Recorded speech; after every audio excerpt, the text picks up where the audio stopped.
people that has to have the latest phone, the latest watch, the latest TV, the latest appliance. You like being connected to your mobile phone so you can just program everything before you get home or wherever you're doing. You just want to be the latest gadget owner. Well, think twice before you do. Mikko Hypponen, who is the Chief Research Officer at F-Secure, gave a fascinating talk on the different revolutions we've been through. We're currently in IoT, which is the Internet of Things, where we are connecting all our appliances together so that we can be more efficient. But actually, how much more are we being efficient by being able to control it on our phone? Then you've got artificial intelligence, and that element of it is really scary because there are hackers out there who will just go into your systems and demand payment. And if you don't pay them, they'll expose you, because come May 2018, when the GDPR hits, if you are not safeguarding the information that you have, then you'll be fined 4% of your annual revenue. Do watch this video. Mikko gives some really insightful information that you need to be aware of. So I hope you enjoy it, and thank you for watching. The first revolution, which already happened, was the internet revolution. Over the last 25 years, every computer on the planet has gone online. Right now, we are in the middle of the second revolution in our lifetime, which is everything else going online. If we live long enough, we will live long enough to see a third revolution, which will be the general AI revolution, which is going to be scary as hell. We all knew Yahoo was hacked 4 years ago. Yesterday it got worse when we learned that they did not only lose 1 billion records, billion usernames, email addresses and passwords, they actually lost 3 billion records. The question is, who hacked Yahoo? And the answer is, he hacked Yahoo.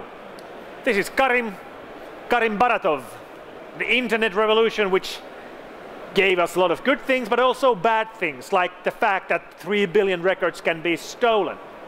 I mean, you couldn't steal this amount of data, this amount of information before the internet. So the root cause is this guy, Gordon Moore of Intel fame, father of the infamous Moore's Law.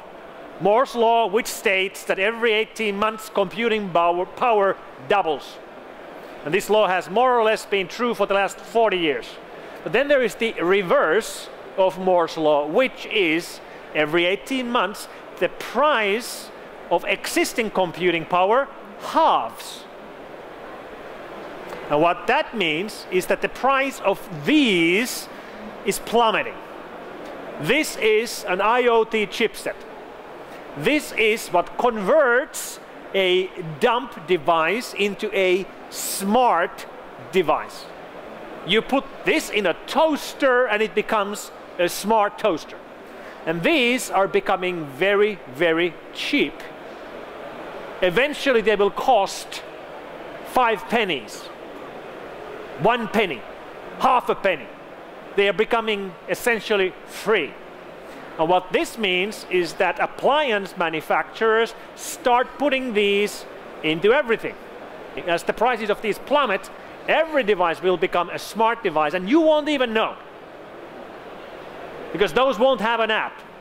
There won't be a display. There's nothing for you to realize that this thing is actually online, because they are not going to go online to benefit you, the consumer. They will be going online to benefit the manufacturers. So they've been told that data is the new oil. So they want to collect data. How can they collect data?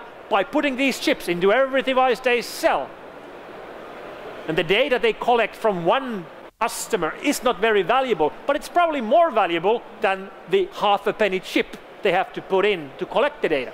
And now they have data. Now they know where their customers are. Where our customers are. How often do they use our devices? How they use their devices? How do our devices fail? Where should we be marketing more? Things like this. This is one of the mega trends which is driving every device online. And they might not necessarily be going online through your Wi-Fi. They might be using future technologies like LTE-M and 5G and Zigbee 3 and other new things which we're building right now. Another mega trend is machines becoming smaller and smaller. This is the machine that beat human for the first time in chess, the world's best chess player. The computing power of Deep Blue in 1997 was 11 megaflops, which was massive. This thing had its own power generator. The thing in your pocket has, depending on the device, has roughly 70, 80 or 90 megaflops. So your phone can beat 9 Kasparovs at the same time.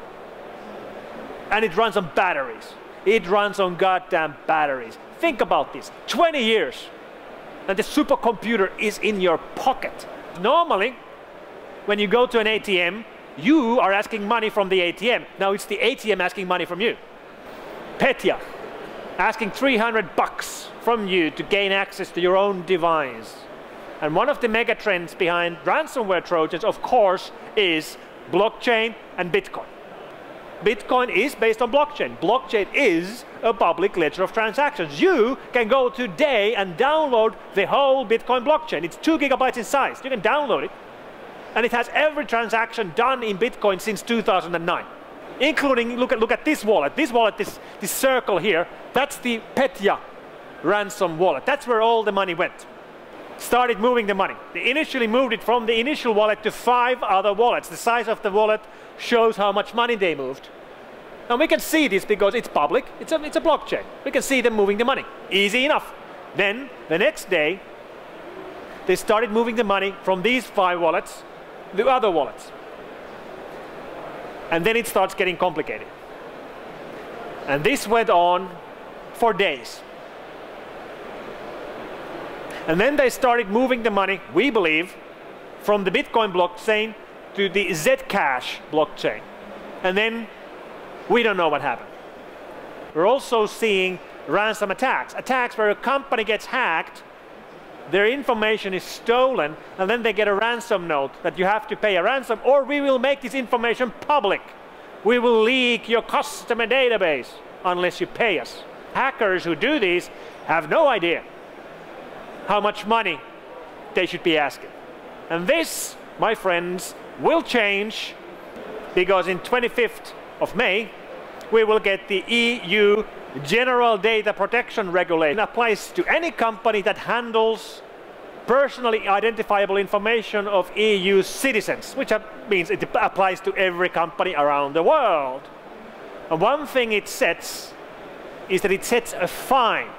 If a company gets hacked and they didn't take proper care of user information, they can be fined, and the fine can be up to 4% of the global revenues of the company. And what this does is that it sets a price point.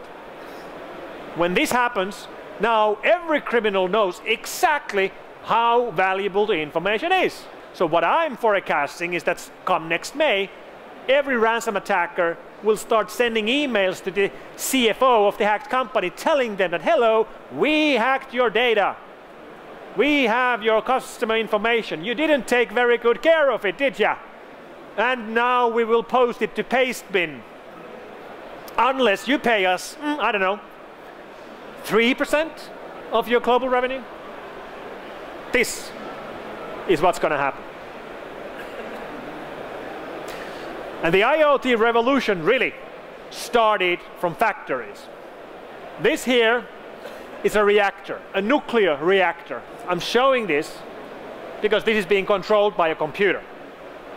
Because every reactor is being controlled by a computer. Of course, how else would you control it?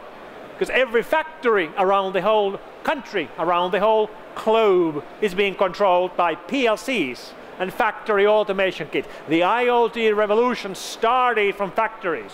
Everything is going online. Planes are going online. Boats are going online. cars are going online. It's that when something is described to you as smart, what you should be hearing is vulnerable. So what we have here is a smartphone, vulnerable phone. Smartwatch, vulnerable watch. But the fact is that we are exposing devices which were never a target before to the internet, where they can be targeted. You couldn't hack cars if cars weren't online. Cars are going online today. Car thefts are already a problem, and today car thefts are being done by breaking windows and hot wiring the cars. Of course, they would much rather do it by hacking it. So I'm forecasting that self-driving cars will one day become self-stealing cars. Another thing which is happening is that we are building, cloud backends for everything we run. What's the weakest link in your network? It could be a light bulb. And it might be that this is in your office. And it might be that you or your company didn't buy the light bulb. A random employee brought in a light bulb, or I don't know, a smart coffee machine, something, and connects it to the corporate Wi-Fi network. And now suddenly that device is the weakest link in your corporate network. And the IT department doesn't even know it's there. IKEA makes IoT. IKEA makes these fraud-free lighting systems, including smart light bulbs. They have an app. These things are not running some 3 kernel versions old version of Linux. They're running a purpose-built, tailor-made, real-time operating system which exposes no services, which listens to no traffic, listens to UDP streams, and drops everything on the floor except authenticated messages, uses strong crypto with right key management, does updates securely over secure links. This is very good. But most IoT vendors are not like this, which is the reason why I believe we are now seeing security routers, home security routers, things which will secure IoT device from the network. This is the way we do it. You bring this box into your home, it creates a secure Wi-Fi network, then you connect your smart TVs, PlayStations and washing machines to this network, and then we will secure them from the network. How scary was that? I'm totally scared. Oh my God. The fact is, this is a reality. It's happening.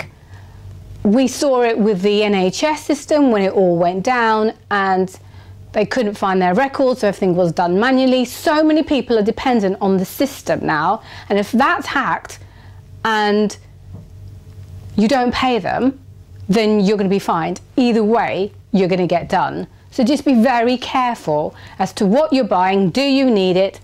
Also, who's putting a light bulb in your organization or in your home? Because that could potentially create the weakest link and access to your system. So I hope you enjoy this video. Please subscribe to see more. Don't be too worried, and thank you for watching.